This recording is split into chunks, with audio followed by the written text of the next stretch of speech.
ಮೈಸೂರು ಬೆಳವಣಿಗೆ ಆಧಾರದಲ್ಲಿ ಸಿಗ್ನಲ್ ಹಾಕಿದ್ದೇವೆ, ಏನಾದರೂ ಸಮಸ್ಯೆ ಆಗುತ್ತಿದ್ರೆ ಸಿಗ್ನಲ್ ಲೈಟ್ ಪುನರ್ ಪರಿಶೀಲನೆ ನಡೆಸಿ ಎಂದು ಹೇಳಿದ್ದೇನೆ ಎಂದು ಸಚಿವ ಎಚ್.ಸಿ. ಮಹದೇವಪ್ಪ ಹೇಳಿದರು. ಮೈಸೂರಿನಲ್ಲಿ ಅವೈಜ್ಞಾನಿಕ ಟ್ರಾಫಿಕ್ ಸಿಗ್ನಲ್ ಎಂಬ ಸಾರ್ವಜನಿಕರ ಕಿಡಿ ವಿಚಾರವಾಗಿ ಮೈಸೂರಿನಲ್ಲಿ ಸುದ್ದಿಗಾರರೊಂದಿಗೆ ಮಾತನಾಡಿದ ಅವರು, ಅವೈಜ್ಞಾನಿಕವಾಗಿಯೇ ಸಿಗ್ನಲ್ಗಳನ್ನು ಹಾಕಲಾಗಿದೆ. ಮೈಸೂರು ಬೆಳವಣಿಗೆ ಆಧಾರದಲ್ಲಿ ಸಿಗ್ನಲ್ಗಳನ್ನು ಹಾಕಿದ್ದೇವೆ, ಏನಾದರೂ ಸಮಸ್ಯೆ ಆಗುತ್ತಿದ್ರೆ ಸಿಗ್ನಲ್ ಲೈಟ್ ಪುನರ್ ಪರಿಶೀಲನೆ ನಡೆಸಿ ಎಂದು ಹೇಳಿದ್ದೇನೆ ಎಂದರು. ನಗರದಲ್ಲಿ ವೈಟ್ ಮ್ಯಾಪಿಂಗ್ ಮಾಡಬೇಕಿದೆ. 12 ಕಿಲೋಮೀಟರ್ ವೈಟ್ ಮ್ಯಾಪಿಂಗ್ ಮಾಡಲು ತೀರ್ಮಾನ ಮಾಡಿದ್ದೇವೆ ಎಂದರು. ದಸರಾ ಲೆಕ್ಕ ಇನ್ನೂ ಕೊಡದ ವಿಚಾರವಾಗಿ ಮಾತನಾಡಿದ ಅವರು, ದಸರಾ ಲೆಕ್ಕ ಶೀಘ್ರದಲ್ಲೇ ಕೊಡುತ್ತೇವೆ, ಸಾರ್ವಜನಿಕವಾಗಿ ಲೆಕ್ಕ ಕೊಡುತ್ತೇವೆ ಎಂದರು. ಆಲ್ರೆಡಿ ಪ್ಲಾನ್ ಇದೆ. ಸುಮಾರು 46 ಕಿಲೋಮೀಟರ್ 12 ರಸ್ತೆಗಳನ್ನು ವೈಟ್ ಟ್ಯಾಪ್ ರೋಡ್ಗೆ 14 ಕಿಲೋಮೀಟರ್ನಲ್ಲಿ ಯಾವುದೋ ಅಡಚಣೆ ಇಲ್ಲದೇ ವೈಟ್ ಟ್ಯಾಪಿಂಗ್ ಮಾಡ್ಬೋದು. ಇನ್ನು 4ರಲ್ಲಿ ವೈಟ್ ಝೋನು, ಎಲ್ಲ ಝೋನ್, ರೆಡ್ ಝೋನ್ ಅಂತ ಮಾಡ್ತಾರೆ. ಇನ್ನು 4ರಲ್ಲಿ ಅಲ್ಪ ಸ್ವಲ್ಪ ಅದನ್ನೆಲ್ಲ ಶಿಫ್ಟ್ ಮಾಡ್ಕೊಂಡು ಮಾಡ್ತಾರೆ. ಇನ್ನೂ ಓದಿರ್ತಕ್ಕಂಥ ಇದರಲ್ಲಿ ಡೀಟೇಲಾಗಿ ಎಲ್ಲ ಹಣ್ಣು ರೋಡು ಎಲ್ಲ ಶಿಫ್ಟ್ ಮಾಡಿ ಡೀಟೇಲಾಗಿ ಮಾಡ್ತಾರೆ. ಈಗ ತಾನೇ ಬಿಗಿನಿಂಗ್ ಮಾಡಿದ್ದಾರೆ. ಮೊನ್ನೆ 27ರಿಂದ ನೋಡಿದೆ. ಸುಮಾರು ಅದನ್ನೆಲ್ಲ ಒಂದು 20-25 ವರ್ಷ ಅದು ಮೇಂಟೆನೆನ್ಸ್ ಕನಿಷ್ಠ ಒಂದು 30,000, ಅದು 30 ವರ್ಷ ಗ್ಯಾರಂಟಿ ಕೊಡ್ತಾರೆ. ಸೊ ಅದು ಒಳ್ಳೆ 46 ಕಿಲೋಮೀಟರ್ 12 ವರ್ಷ ಬಹುತೇಕ ಎಲ್ಲ ರಸ್ತೆಯೂ ಸಿಗ್ನಲ್ ವೈಟ್ ನಾನು ನೋಡಿದೆ ಮತ್ತು ಕಮಿಷನರು ಮತ್ತು ಪೊಲೀಸ್ ಆಫೀಸರ್ ಬ್ರೀಫ್ ಮಾಡಿದ್ರು. ಅದು ಹಾಕಿರೋದು ಸೈಂಟಿಫಿಕ್ಕಾಗಿ ಹಾಕಿದ್ದಾರೆ. ಆ ಥರ ಅದು ಹೆಜ್ಜೆಗೆ ಹಾಕಿ ಅಲ್ಲಿ ಎಪಸೈಡಾಗಿ ಇದಕ್ಕಿಂತ ಮೊದಲೇ ಕಂಪೇರಿಟಿವ್ ನಮ್ಮ ನೋಡಿದ್ವಿ. ಎಪಸೈಡಿಗೆ ಹೋಗೋದು, ಸರ್ಕಲಲ್ಲಿ ಬಂದಾಗ ಆ ಕಡೆ ಈ ಕಡೆ ಬರೋದು, ನಾವು ಅವರು ಸ್ಟ್ರೀಮ್ ಲೈನ್ ಮಾಡಿದ್ದಾರೆ, ರೆಗ್ಯುಲೇಟ್ ಮಾಡಿದ್ದಾರೆ. ಈಗ ಇಂಡಿಪೆಂಡೆನ್ಸ್ ಆದಂಥ ಪಾಯಿಂಟ್ಸ್ಗಳಿದೆ, ರೀಎಕ್ಸಾಮೈನ್ ಮಾಡ್ಬೋದು. But certainly it is going to help the public, prevent irregular trafficking and also accidents. ಈಗಿಂತ ಹೆಚ್ಚಾಗಿ ಫ್ಯೂಚರ್ ಮೈಸೂರಿಗೆ ತುಂಬ ಅನುಕೂಲ ಆಗುತ್ತೆ. ಖಂಡಿತ ಅವ್ರಿಗೆ ಆಗಸ್ಟ್ಗೆ ಟೈಮ್ ಕೊಟ್ಟಿದ್ದೀವಿ. ಆಗಸ್ಟ್ಗೆ ಖಂಡಿತ ಆಗುತ್ತೆ. ಏನಿಲ್ಲ, ಆರಾಮ ಕೊಟ್ಬಿಡ್ತೀವಿ.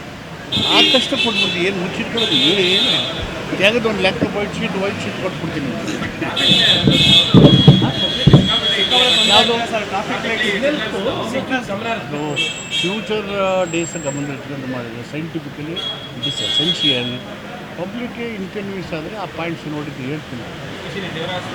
ನೋಡೋಣ, ಜಸ್ಟ್ 100 ಮೀಟರ್ಗೂ ಇದೆ ಮಾಡ್ಬೋದು. ಆ ಬಾಕ್ಸ್ ಇಟ್ಟಿರ್ತಾರಲ್ಲ, ಅದ್ರಲ್ಲಿ ಇನ್ಸ್ಟೆಡ್ ಆಫ್ 1 ಮಿನಿಟ್ ಅಲ್ಲೇ ಇದು ಮಾಡ್ತಾರೆ. 30 minutes, sorry second, 15 second, 20 second, ಎಲ್ಲೆಲ್ಲಿ ಆ ಥರ ಇದ್ದಾವೆ to allow the free flowing. So that we can examine. ಬಾಕ್ಸಲ್ಲಿ ಆ ಥರ ನೋಡೋಣ, ಎಲ್ಲೆಲ್ಲಿ ಆ ಥರ ಪಾಯಿಂಟ್ ಇದೆ, ಲ್ಯಾಬ್ ಮೀಟಿಂಗ್. Thank you. 100% ಅದು ಏನು ನಡೀತಾ ಇದ್ದೀವಿ, ಶುರುವಾಗಿದೆ. ಅಲ್ಲಿ ಇದನ್ನು ಕಟ್ಕೋಬೇಕಂಥದ್ದು, ಕಾಲಮ್ ಹಾಕೊಂಡು ಡೂಮ್ ಇದೆಯಲ್ಲ, ಶೂಸ್ ಇದು ಅದು ಹಾಕಿದ್ರೆ ನಾನು 6 ಕಡೆ ಸ್ಟ್ರಕ್ಚರ್ ಹಾಕಿದ್ದೆ. ಮೋಸ್ಟ್ ಲೈಕ್ಲಿ ಆಗಸ್ಟ್ ಅಷ್ಟೊತ್ತಿಗೆ ಕಂಪ್ಲೀಟ್. ಹೊಸದಾಗಿ ಏನಾದರೂ ಆ್ಯಡ್ ಮಾಡೋದು ಇದೆಯಾ ಸರ್ ಅಲ್ಲಿ? ಏನಿಲ್ಲ, ಆ್ಯಸ್ ಇಟ್ ಈಸ್ ಚೆನ್ನಾಗಿದೆ. ಒಂದು ದೊಡ್ಡ ಮಾನಮೆಂಟ್ ಥರ ಆಗುತ್ತೆ. ನ್ಯಾಷನಲ್ ಇಂಟರ್ನ್ಯಾಷನಲ್ ಕಾನ್ಫರೆನ್ಸ್ ಮಾಡಿದ್ದಾರೆ. ನಾವು ಡಾಕ್ಟರ್ ಆಗಬೇಕು ಅಥವಾ ಇಂಜಿನಿಯರ್ ಆಗಬೇಕು ಅಂತಂದರೆ ಯಾವ ಅಕಾಡೆಮಿಗೆ ಹೋಗಬೇಕು, ಯಾವ ರೀತಿಯಾಗಿ ನಾವು ತರಬೇತಿಯನ್ನು ಪಡ್ಕೊಳ್ಬೇಕು ಅನ್ನೋಂಥದ್ರ ಮಾಹಿತಿನ ನಿಮಗೆ ನೀಡ್ತಾ ಇದ್ದೀವಿ. ನಮ್ಮ ಸಂಸ್ಥೆ ಎಕ್ಸೆಲ್ ಅಕಾಡೆಮಿಕ್ ಸಂಸ್ಥೆ 15 ವರ್ಷದಿಂದ ನೀಟ್ ಮತ್ತು CET JEE ಕೋಚಿಂಗ್ ಕೊಡ್ತಾ ಬರ್ತಾಯಿವಿ. ನಂಬರ್ 1 ಫ್ಯಾಕಲ್ಟೀಸಿಂದ ನಾವು ಟೀಚ್ ಮಾಡಿಸ್ತೀವಿ. ಅಂದರೆ ಇಂಡಿಯಾದ ನಂಬರ್ 1 ಫ್ಯಾಕಲ್ಟೀಸ್. ನಾವು ನೀಟ್ ಕ್ರ್ಯಾಶ್ ಕೋರ್ಸ್ನ ಕೊಡ್ತೀವಿ ಮತ್ತು CET ಕ್ರ್ಯಾಶ್ ಕೋರ್ಸ್ನ ಕೊಡ್ತೀವಿ. ಕ್ರ್ಯಾಶ್ ಕೋರ್ಸ್ನ ಸೆಕೆಂಡ್ PUC ಸೈನ್ಸ್ ಯಾರು ಓದ್ತಾ ಇದ್ದಾರೆ ಅಂಥ ಮಕ್ಕಳಿಗೆ ನಾವು ಕೊಡ್ತೀವಿ. ಸೆಕೆಂಡ್ PUC ಕಂಪ್ಲೀಟ್ ಆಗಿರೋ ಮಕ್ಕಳಿಗೂ ಕೂಡ ನಾವು ಈ ಕ್ರ್ಯಾಶ್ ಕೋರ್ಸ್ನ ಕೊಡ್ತೀವಿ. ಪ್ರತಿದಿನವೂ ಕೂಡ ನಾವು ಡೈಲಿ ಟೆಸ್ಟ್ ಕಂಡಕ್ಟ್ ಮಾಡ್ತೀವಿ. ಅದು ಇವತ್ತೇನು ಪಾಠ ಆಗಿದೆಯೋ ನಾಳೆ ಡೈಲಿ ಟೆಸ್ಟ್ ಕೊಡ್ತೀವಿ. ನಮ್ಮ ಎಕ್ಸೆಲ್ ಅಕಾಡೆಮಿಲಿ ಒಂದು ವಿಶೇಷತೆ ಏನಂದರೆ, ಒಂದೇ ಕಡೆ ಹಾಸ್ಟೆಲ್, ಒಂದೇ ಕಡೆ ಕೋಚಿಂಗ್. ಮಕ್ಕಳು ಒಂದು ಸತಿ ಕ್ಯಾಂಪಸ್ಗೆ ಎಂಟ್ರಿ ಆದರೆ ಅವ್ರ ಕೋರ್ಸ್ ಮುಗಿಸ್ಕೊಂಡೇ ಆಚೆ ಹೋಗಬೇಕು.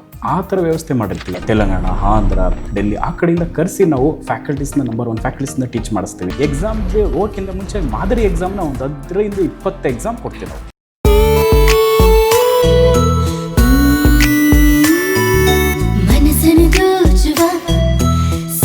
ಚಂದವೋ ಚಟ್ಟನೆ ಸೆಳೆಯುವ ಸಿರೆ ಅಂದವೋ